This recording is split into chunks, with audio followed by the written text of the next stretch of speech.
Berguru dengan Ria Ricis, Fuji coba jadi YouTuber. Adik ipar Vanessa Angel langsung beraksi. Fujianti Utami yang kerap disapa Fuji sukses menarik perhatian para penggemarnya. Adik ipar mendiang Vanessa Angel ini pun sukses di dunia selebgram. Apalagi saat ia membuat konten bareng dengan Tarik Halilintar, adik Atta Halilintar.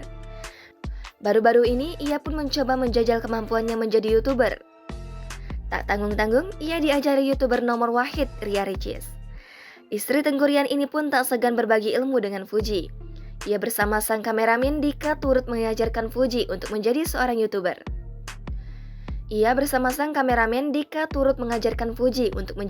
YouTuber. Dalam video di kanal YouTube Fujian, Jumat 24 Desember 2021 tersebut, dituliskan judul First Vlog. Rupanya, Fuji sengaja merekam video apa adanya tanpa editan untuk memperlihatkan keseruan mereka. Awalnya terlihat Fuji masih kebingungan mengoperasikan kamera tersebut. Terlihat Fuji iseng memutar kameranya hingga ditegur oleh Ria Ricis. Ia kemudian meminta Ria Ricis tampil di video pertama tersebut. Kemudian, Fuji mendapatkan gagasan untuk pertama kali menanyakan kakaknya Fadly Faisal dalam vlog tersebut. Ia pun mengajak Fadly Faisal untuk sweet dengan hukuman menepuk pipi, menarik hidung, dan memukul tangan. Namun, insiden kocak terjadi saat Ria Ricis tiba-tiba memukul Fadly Faisal yang langsung berseru kesakitan.